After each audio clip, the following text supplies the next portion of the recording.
Hi all, welcome back to Yoga Girl in the Real World. Today we will be demonstrating legs up the wall pose. This is a really common and staple pose in restorative yoga. It's very beneficial for people who are either on their feet all day or sit all day, since it does help open up the circulatory and lymphatic system on the lower part of your body and alleviates a lot of pressure and pain in the lumbar spine. Today I'm going to be showing you 3 variations of this pose, because not everyone is fortunate enough to have bare wall space. As a matter of fact, right now I am videoing this in my kitchen because it is the only bare wall space in my entire house. So I'm going to be showing you legs up the wall traditional. I'm going to be showing you legs in the strap and legs on a chair. So don't mind if I move the camera around a bit. So we're going to start by kitchen, dining area. So I'm going to show you first how to do legs up the actual wall. So let's start there. So what I usually do is I get as close to the wall as I possibly can. And then I'll push myself up this way. I'll lay back on my elbows, turn myself around, and bring my legs up the wall, perfectly straight. You can flex the feet, you can relax the feet, whatever is most comfortable for you. You can stay like this for 5 minutes. You can stay like this actually as long as you want to. If your legs do get tired after some time, you can simply bring them down like this into a more reclined pose. And again, you can stay like this for as long as you need to. You can bring them back up. Generally, my rule is I usually leave them up about 5 minutes, and then when I bring them down, I lay on my side for 5 minutes to allow my blood to equalize, because right now I'm sending my blood flow the opposite direction of what it's accustomed to. So that can cause dizziness or nausea if you stand up too quickly in doing so. So that's traditional legs up the wall. The other variations that I have are actually pretty cool.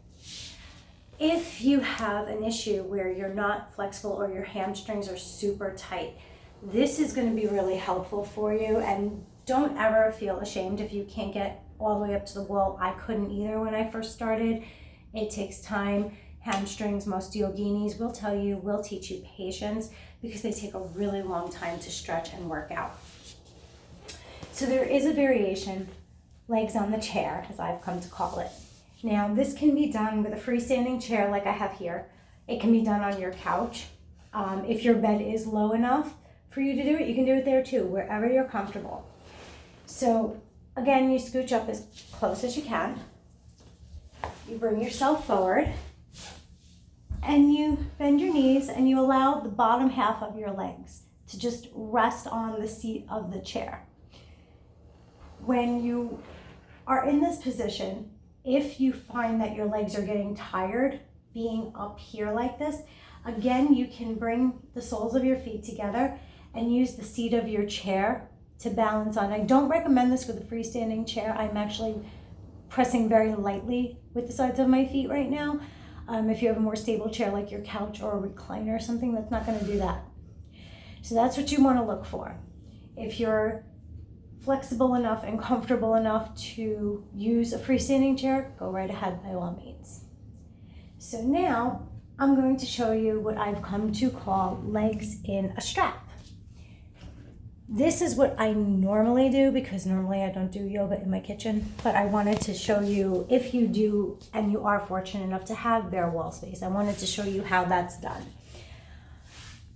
So, yoga strap.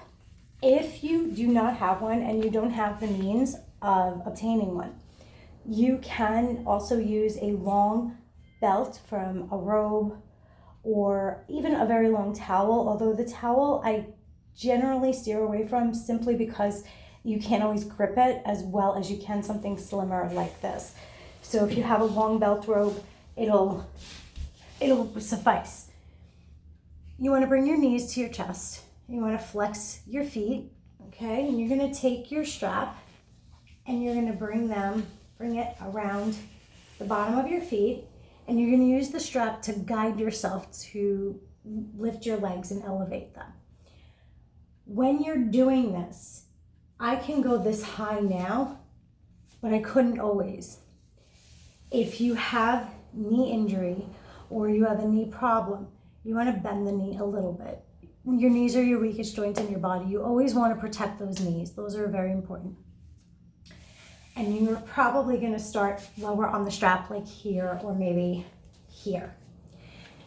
By staying like this for a few minutes and then eventually moving into this position and using the strap again as a support system, afterwards, you're going to lower your legs all the way down to the floor, and then you're going to roll over on your side.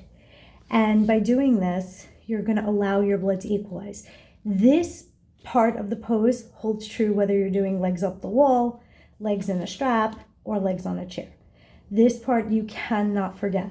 And my rule of thumb generally is that I lay on my side for as long as I had my legs fully up.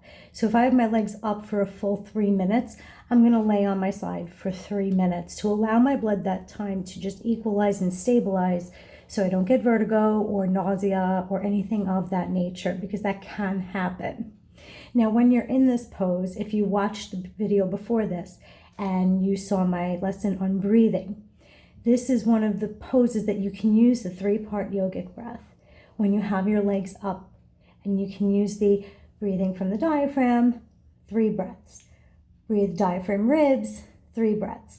Breathe diaphragm, ribs, chest, 3 breaths. That is very beneficial when you're doing this pose, because it will allow your body to relax further down and allow your body to really get the benefits of this pose. So as always, if you guys have any questions or you have any comments, please feel free, and I will see you in the next video. Thanks for joining me in my kitchen.